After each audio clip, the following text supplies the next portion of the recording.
欢迎来到巴巴娱乐呀频道，请订阅频道，所以大家不要错过当天最热门的新闻。我们今天的时事通讯包括以下内容：肖战杨紫小甜剧余生，剧情套路甜得上头，千呼万唤始出来的余生，请多指教。播出后收获的好评比想象中要多。抛开制作与播出的2年多时间差，大多数观众被甜甜的感情线吸引了目光。酷云数据显示，余生播出至今实时峰值已破1，累计播放量突破15亿，拿下了猫眼电视剧热度、寻艺电视剧播放指数、德塔文景气指数等榜单第1，热度表现不俗。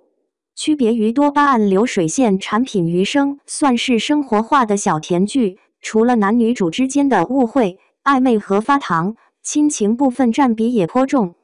01剧情套路但甜得上头。余生的剧情非常简单，属于看开头就能猜到后续剧情发展的那类小甜剧。杨紫饰演的音乐系大3学生林之孝，因为自己的音乐梦想不受父亲理解，看到家人缺席自己重要的汇演后，一怒之下去了夜店喝酒，反抗林父。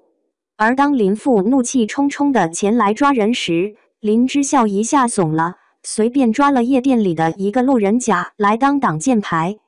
这个路人甲当然就是肖战饰演的外科医生顾魏。多么眼熟的欢喜冤家开场，一看就知道后续2人又要狭路相逢，在相处中从陌生到相知相恋。虽然剧情套路，但观众还是上头了。毕竟谁能抵挡得了帅哥美女小甜饼的诱惑呢？前几集对视、翻墙、天台谈心，加上小工具人球球的助攻，紧凑的剧情里，2人的感情肉眼可见的升温。特别是在顾魏放下心结为林父手术后，林之孝和顾魏的感情悄悄萌芽。荷尔蒙紊乱的春季，最适合看一些暗戳戳的暧昧。一向有洁癖又不喜欢人碰自己的顾魏，为了安慰林之孝，主动把他搂进怀里。驰名双标顾魏还在林之孝问出你的洁癖呢之后，接了一句被你治好了。懂的都懂，这种只有你和别人不同，我愿意为你改变的小心思，直说出来就不甜了。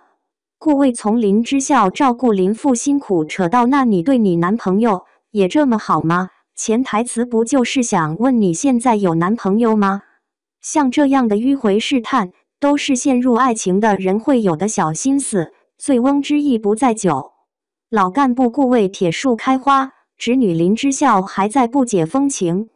上一秒他提出要叫他小哥哥，一向端着的顾魏嘴角疯狂上扬，下一秒他又开玩笑说太轻浮，改叫老顾，顾魏笑容瞬间消失。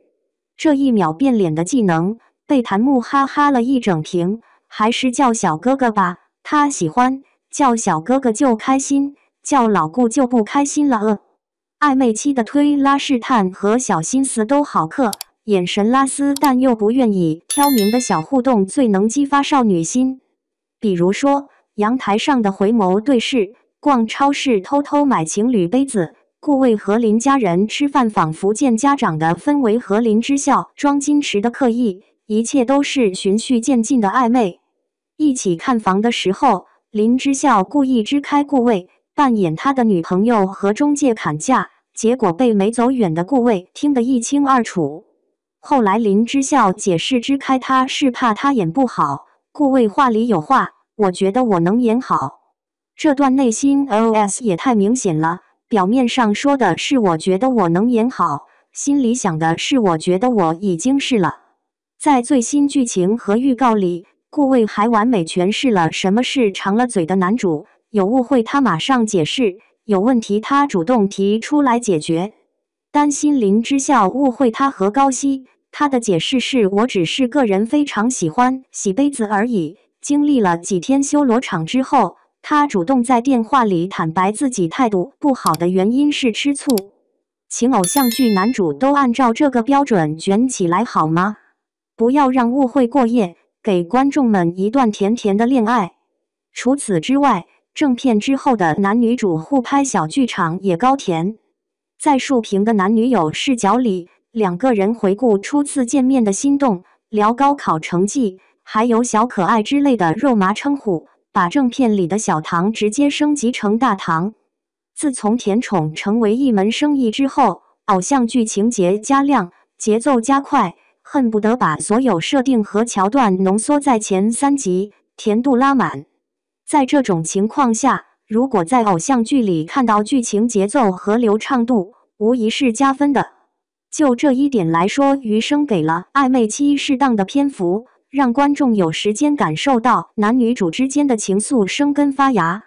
虽然用的是一些老梗，故事走向观众也能猜个七七八八，但在偶像剧的世界里，朦胧的暧昧和真诚的爱意几乎就能俘获观众。而且没有气人的三角恋和恶毒配角，只有裘比特等人的神助攻，整体节奏不拖沓不感人。毕竟29集的小甜剧，误会一集就耽误一集啊。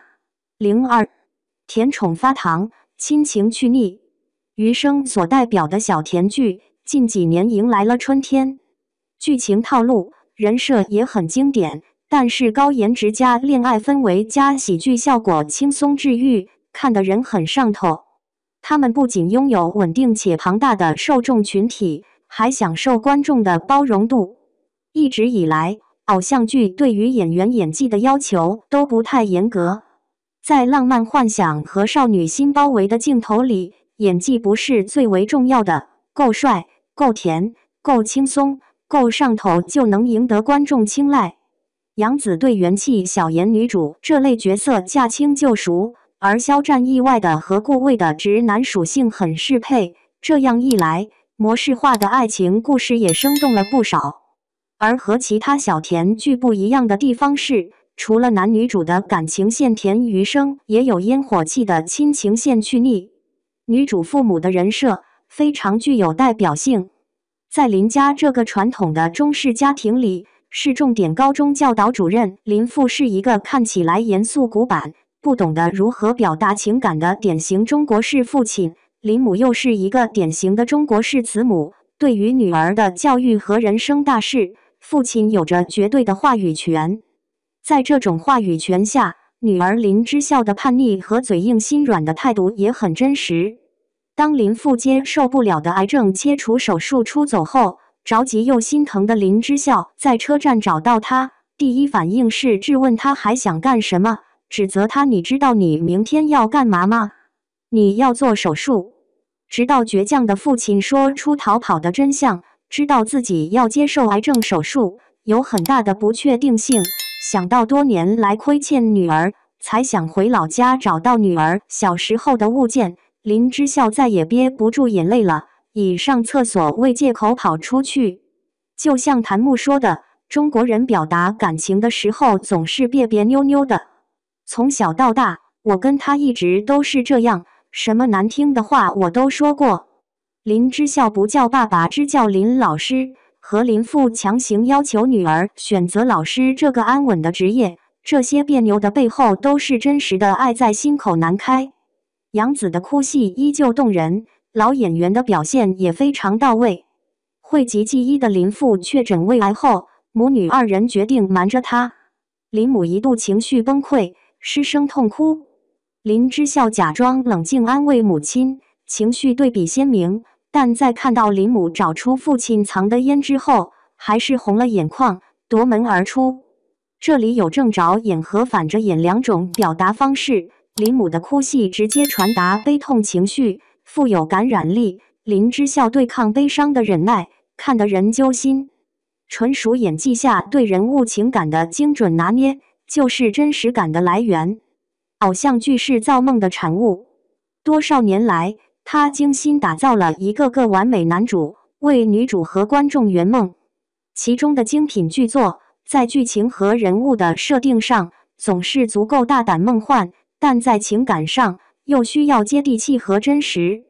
好的偶像剧是当观众们远远望着他所构建出的海市蜃楼时，又能亲自化作海边的礁石，等待剧中人的情感如浪潮般一次又一次汹涌的冲击。